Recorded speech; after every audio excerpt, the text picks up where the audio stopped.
नमस्कार, भव्य भारत न्यूज में आप सभी दर्शकों का स्वागत है। आज का हमारा विषय है रसौली। महिलाओं में इसका प्रचलन ज़्यादा है और बहुत सी, अगर हम विश्व स्तर पर देखें तो लाखों और करोड़ों महिलाएं इससे पीड़ित पाई जाती हैं।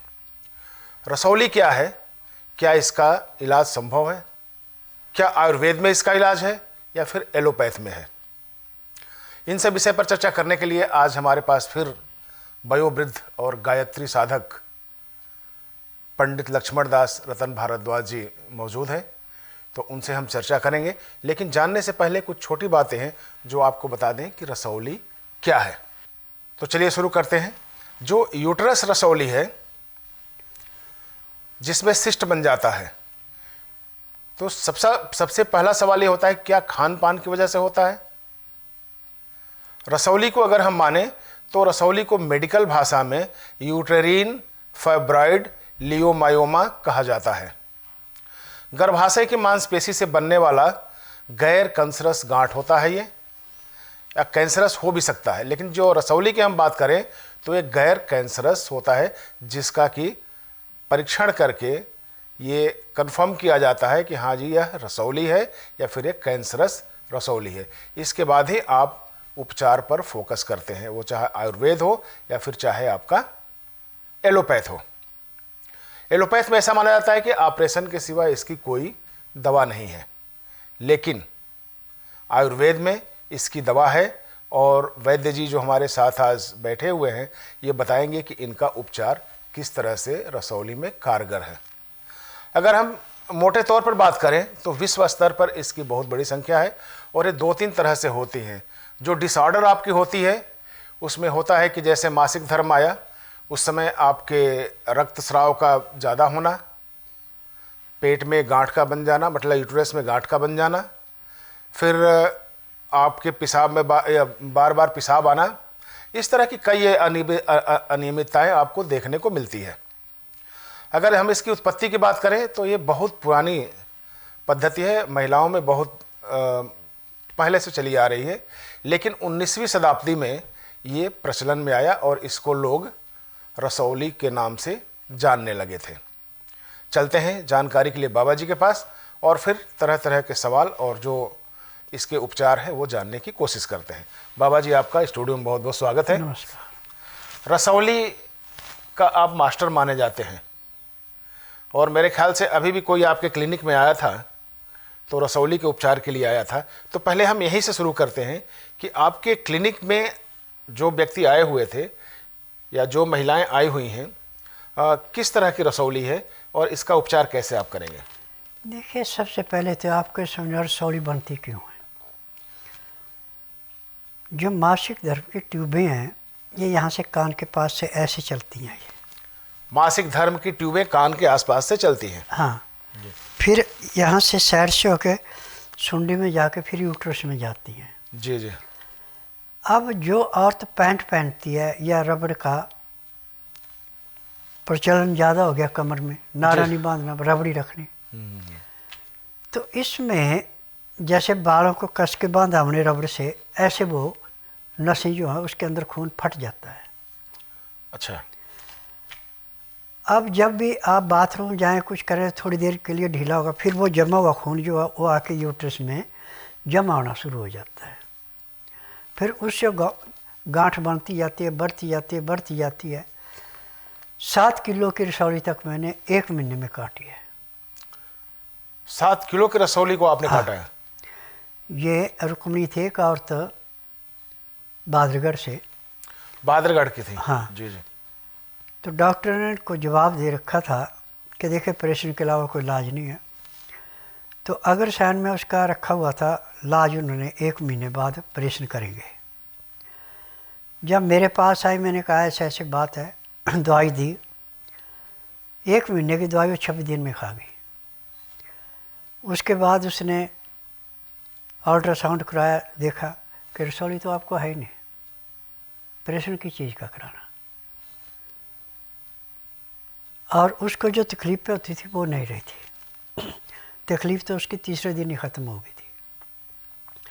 अब मेरे पास हर महीने 50 से 60 औरतें आती हैं जिनको रसौली है। किसी को यूट्रस में रसौली, या किसी को ट्यूबों में सिस्ट बने हुए हैं। बिल्कुल।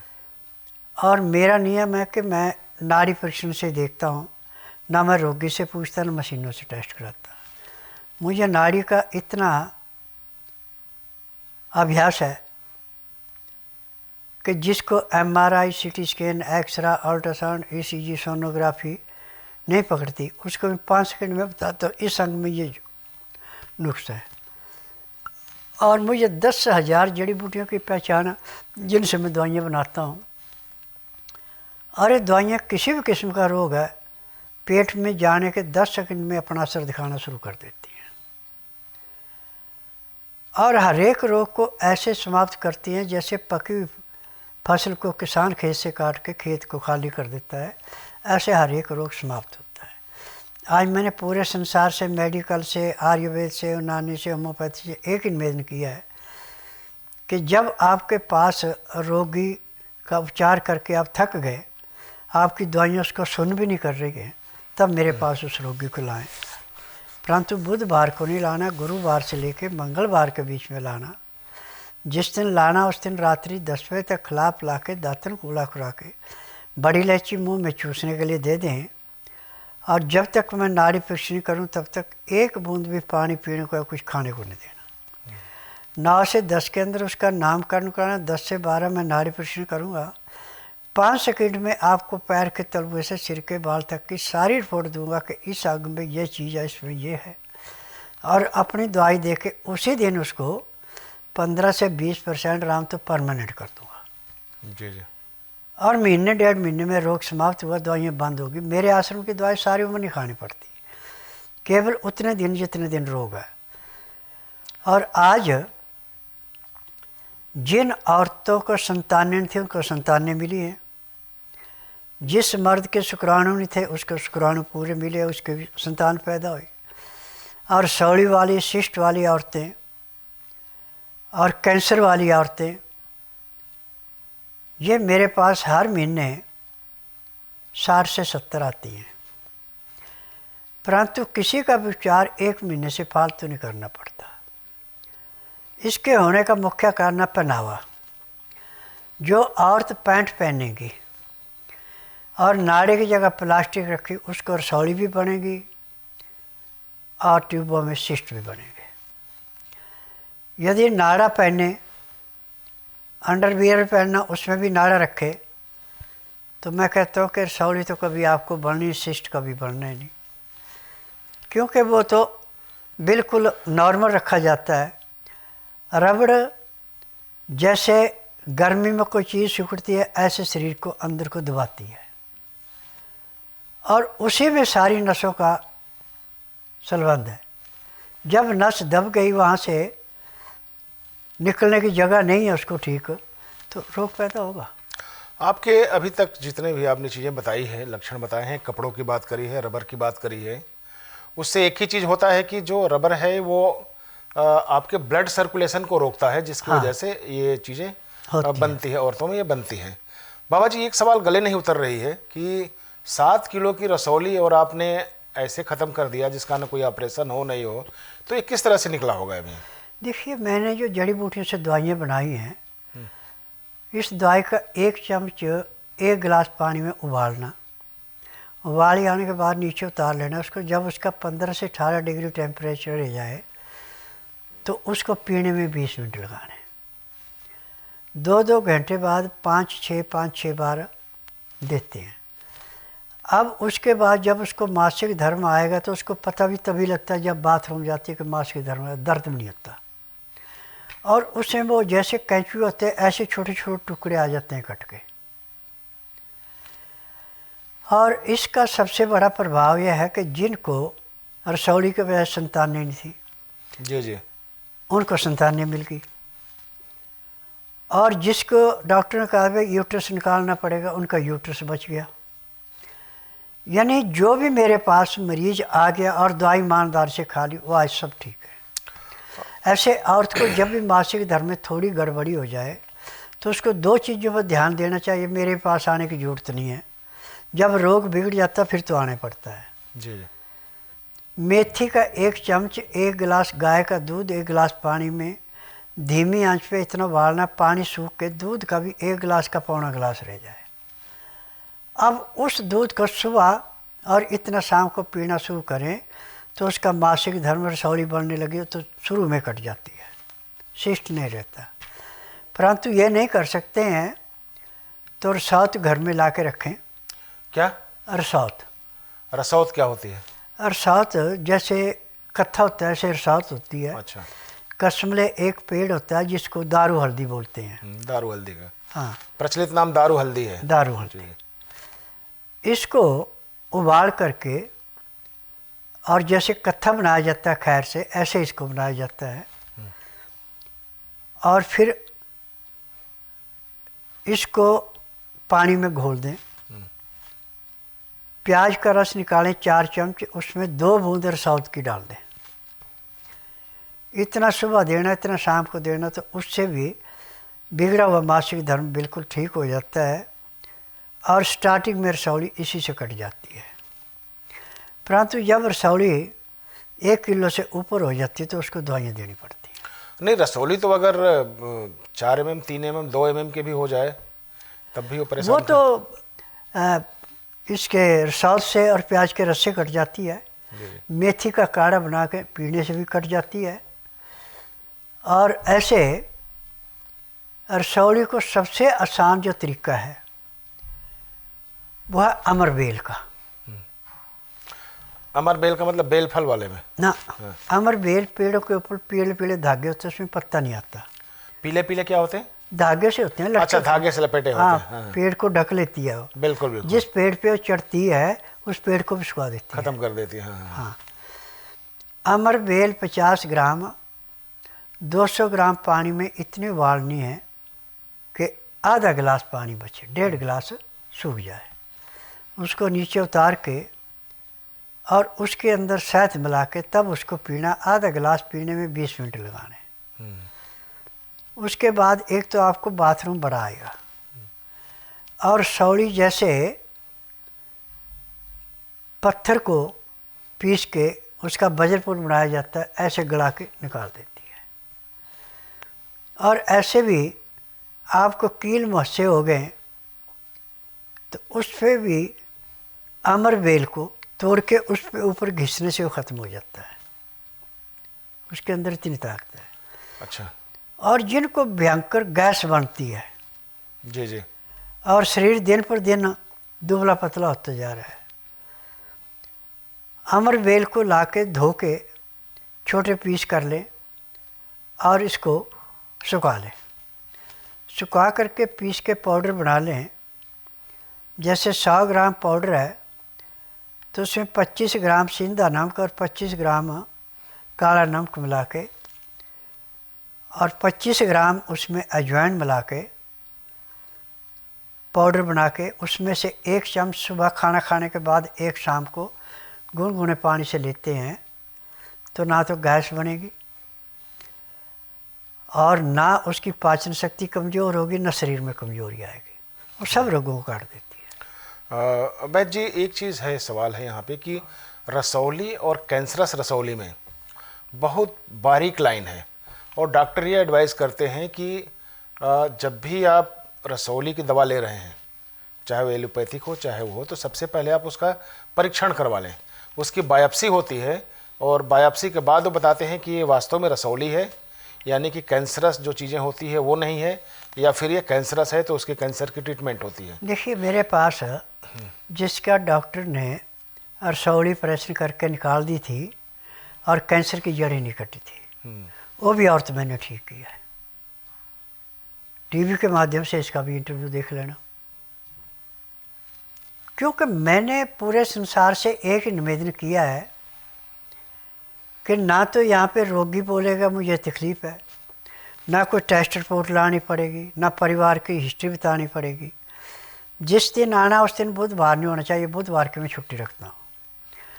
गुरुवार से लेकर मंगलवार के बीच में जिस दिन आना उस दिन रात्रि 10 बजे तक खा पी के दांतन कूड़ा करके बड़ी इलायची मुंह में रख के चूसते रहना। सुबह जब तक मैं नाड़ी परीक्षण नहीं करूँ तब तक 1 बूंद भी पानी नहीं पीना, न कुछ खाना। 9 से 10 के अंदर अपना नामकरण कराना, 10 से 12 में नाड़ी परीक्षण करता हूँ, नाड़ी पृष्ठ में पैर के तलुए से सिर के बाल तक की MRI, CT scan, X-ray, ultrasound, ECG, sonography सब कुछ 5 सेकंड में हो जाता है।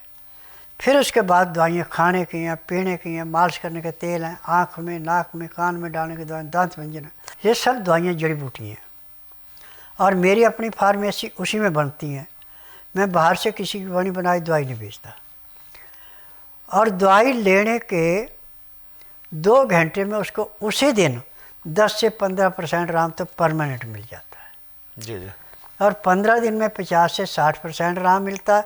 महीने में रोग समाप्त होता है, दवाइयाँ बंद होती हैं। मेरे आश्रम की दवाई सारी वो नहीं खानी पड़ती, केवल उतने दिन खानी जितने दिन रोग है, रोग समाप्त होकर दवाइयाँ बंद होगी।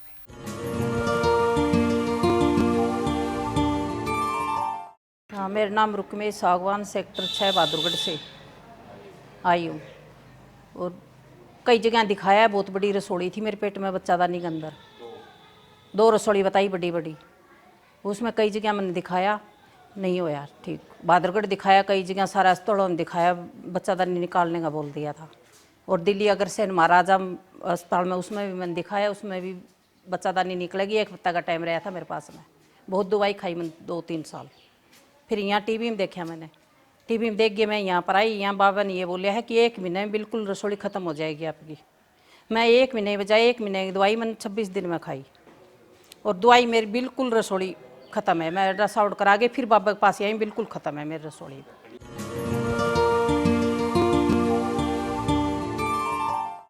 मेरा नाम सुनीता है, मैं बेगमपुर से आई हूँ। मेरे पेट में डॉक्टरों ने रसोड़ी बताई थी, मैंने अल्ट्रासाउंड करवाया था, रसोड़ी बताई थी।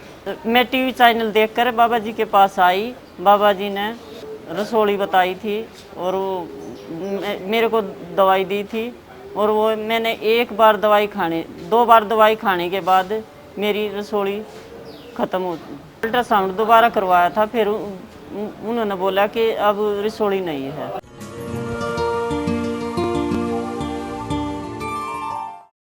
बाबा जी, एक सवाल मैं जानना चाहूँगा और वो मैं अपने मन से नहीं पूछ रहा हूँ, वो जो कमेंट आए हुए हैं उनमें से पूछ रहा हूँ। एक कमेंट है जो जिसकी सत्यता क्या है मुझे नहीं पता है, लेकिन सवाल ये किया गया है कि आप वैद्य की लाइन में दुनिया के सबसे अमीर वैद्य हैं और झूठ बोलने वाले वैद्य हैं, ये आरोप है आप पे, तो इसको किस तरह से आप फेस करेंगे? मैं जिसने करप्शन करना सीखी है, ठगी करना सीखी, वो इस बात को कहेगा। जी जी। जिसको असलियत का पता है वो कभी नहीं कहेगा, क्योंकि हर आप डॉक्टर के पास जाएं, हकीम के पास जाएं, किसी के पास जाएं, आपकी माँ को क्या बीमारी थी, आपके बाप को, दादा दादी, नाना नानी, चाचा मौसा, खानदानी रोग मान लेते हैं। जी जी। मैं किसी रोग को खानदानी नहीं मानता। अब मेडिकल में प्रथा है कि 40 साल के बाद पढ़ने का चश्मा तो हर एक को लगना चाहिए, और ऐसे जिसकी आंखों की रोशनी कम है उसको चश्मा लगाओ। और मैं चश्मे के खिलाफ हूँ। मैं 7+13 सुप्रीम कोर्ट में जज थे JM पंचाल जी। जी जी जी।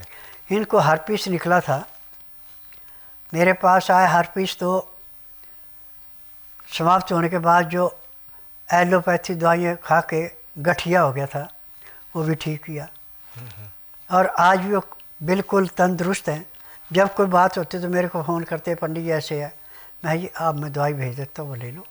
नहीं, बड़े बड़े लोग हैं जो आपकी तारीफ भी करते हैं, देखिए तारीफ भी आता है, और छिछोले जो है ना, जिनको सिर्फ ठगी का काम है, वो कुछ भी लिख देंगे वो अभी। कुछ भी लिख देंगे। अच्छा।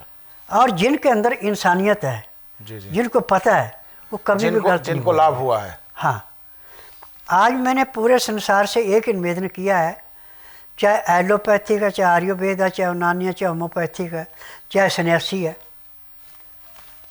कि जब आप किसी रोगी का उपचार करके थक जाते तब मेरे पास आइए। बिल्कुल। और जिस दिन आएंगे रोग चाहे कितना पुराने से पुराना, उसी दिन मैं उसको 10% तो लाजमी कर दूंगा, आगे उसका भागा 20% भी हो जाए। तो क्या हम बाबा जी इसको ये माने कि जिन लोगों को फ़ायदा हो गया है वो तो तारीफ करेंगे ही करेंगे, लेकिन जिनको नहीं फ़ायदा हुआ आपकी शिकायत करेंगे। हाँ। तो क्या जैसे आप दावा करते हैं बार बार कि हमारे यहाँ शर्तिया इलाज है, सब ठीक हो जाएगा, तो क्या हम मान सकते हैं कि कुछ लोगों को फ़ायदा नहीं हुआ है? नहीं, जिसने परहेज नहीं किया, जो मन में आया वो खा लिया, उसको दवाई काम नहीं करेगी। अच्छा। मैं पहले ही कह देता हूँ, देखो परहेज करते दवाई ले लो। नहीं तो ये तो आपके बचने का तरीका भी हो सकता है नहीं नहीं नहीं नहीं, कि आपने दवाई दी और फिर आपने कह दिया कि आप में ये चीज़ें कमी है इसलिए ठीक नहीं हो पाई। नब्ज देख के जब वो आएगा तो मैं बता देता हूँ भाई आपने तो बद परहेज किया है, वो नहीं है। और आज नाड़ी परीक्षण में मैंने ये अनुभव किया जी जी। कि 95% की नाभ भी अपनी जगह पे नहीं है। हाँ, ये तो मानता हूँ मैं। जब नाभ भी अपनी जगह से हट जाएगी तो आपका लीवर पूरा काम नहीं करेगा। लीवर काम नहीं करेगा, पैंक्रियास इंसुलिन नहीं बनाएगी, फिर आपको शुगर होगी। शुगर जब 150 से ऊपर जाएगी तो आपकी मेडिकल कहेंगे हाँ जी आपको शुगर है। जी जी। और यहाँ पे 90 के बजाय 95 में चल गई, 90 फट बताएगी इसके 5 फालतू है, वहीं से इलाज हो जाता है। अब इसमें भी हमें दवाई देने की ज़रूरत नहीं है।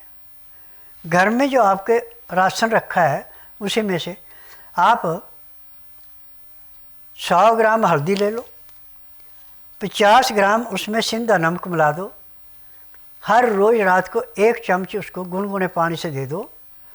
जिसकी शुगर 400 450 रहती है, दूसरे दिन जब वो नापेगा तो 400 450 की जगह आपकी 350 आएगी या 380 आएगी।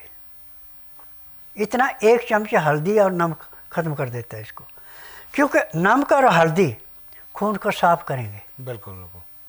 खून को साफ करेंगे, लीवर की पाचन शक्ति बढ़ेगी, पैंक्रियास इंसुलिन बनाना शुरू करेगा। लेकिन नमक से बीपी नहीं बढ़ जाएगी क्या? सिंधे नमक से बीपी नहीं बढ़ता। अच्छा, सेंधा नमक की बात कर रहे हैं आप। सिंधे नमक से, काले नमक से बीपी नहीं बढ़ता। अच्छा, एक और कड़वा सवाल है। हाँ शायद आप तिलमिला जाएंगे। हाँ। लेकिन मैं आपसे आग्रह करूंगा कि आप थोड़ा सा संभल के जवाब दीजिएगा, और पूछना मेरा काम है, क्योंकि ठीक मैं है। पत्रकारिता से हूं तो पूछना मेरा काम है कि हम पब्लिक का भी जो सवाल है वो आपके तक रखूं। कि बाबा जी जब दवा देना होता है तो बड़े प्यार से बात करते हैं, और जब दवा दे चुके होते हैं फिर जब फ़ोन करते हैं तो बाबा जी कुछ और बात करने लगते हैं। ऐसा नहीं है, जो आदमी बार बार समझाने के बाद भी नहीं समझता उसको मैं डांट देता हूँ। नहीं, हो सकता है कि आपके बात करने के तरीके से वो ना समझ पा रहे हो, ये भी तो हो सकता है। मेरा तो बिल्कुल साधारण डोगरी भाषा है मेरी। अच्छा। जी जी। मैं अपनी लैंग्वेज नहीं बदलता। हाँ। और डोगरी भाषा में सारा कुछ समझाता हूँ। देखिए, पानी जब भी पीना हल्का गर्म पीना, खाना खाते समय 2 गिलास पानी पीना है जिसमें लहसुन प्याज अदरक का रस डाल हो या काला नमक काली मिर्च नींबू का रस पड़ा हो। अब कई इतराज करते हम लहसुन नहीं खाते। भाई आप मरे हुए जानवरों का ढेंगा चूरा खा रहे, शाम का जहर ले रहे, बिच्छू का जहर ले रहे, उससे आपका धर्म भ्रष्ट नहीं हुआ? नहीं, वो टैबलेट और उसमें आता है ना, तो इसलिए लोगों को नहीं पता चलता। अब मैं उसी बात का जवाब दे रहा हूँ। बिल्कुल। ये तो पृथ्वी से पैदा हुए। लहसुन प्याज अदरक का नाम मैंने त्रिवेणी रखा हुआ है। त्रिवेणी में स्नान करने से भले आपको पापों से मुक्ति मिले ना मिले, परंतु लहसुन प्याज अदरक यदि आप सलाद के रूप में, रस के रूप में, कैसे भी कच्चा खा रहे हैं तो आपको ज़िंदगी में कभी किसी डॉक्टर के पास जाने की जरूरत नहीं पड़नी। आपका लीवर काम कर रहा है, पैंक्रियास इंसुलिन बना रहे हैं, पित्ते में तेजाब नहीं बढ़ा, आपको रोग कहाँ से आएगा? मतलब त्रिवेणी में स्नान करने से आपका पाप कटे न कटे, लेकिन अगर आपकी त्रिवेणी में जो स्नान करे यानी कि उसका सेवन करे, हाँ। तो जो शरीर का रोग है वो बिल्कुल दूर हो जाएगा। आखिरी सांस तक किसी के पास जाने की जरूरत ही नहीं है। यह है। चलिए, तो ये आज आप लोगों के लिए मैसेज है कि जो त्रिवेणी है, जिसको सबसे पवित्र नदी मानी जाती है, अगर वहाँ स्नान करते हैं तो आपको मुक्ति मिले न मिले इसकी कोई गारंटी नहीं है, और ना ही कोई देख के बताया है, शास्त्रों में वर्णित है। लेकिन बाबा जी एक प्रत्यक्ष उदाहरण है कि अगर इनकी त्रिवेणी प्याज लहसुन अदरक का इनके बताए हुए रास्ते पर अगर आप सेवन करते हैं तो निश्चित तौर पे जो शरीर का रोग है उससे आपको छुटकारा मिलेगा, और आप स्वस्थ निरोगी काया लेकर जितना आप चाहें उतनी अपनी उम्र से आप जी सकते हैं, और जो कर्म करना चाहते हैं वो आप कर सकते हैं। तो आज के एपिसोड में इतना ही, अगले एपिसोड में फिर मिलेंगे, तब तक के लिए नमस्कार।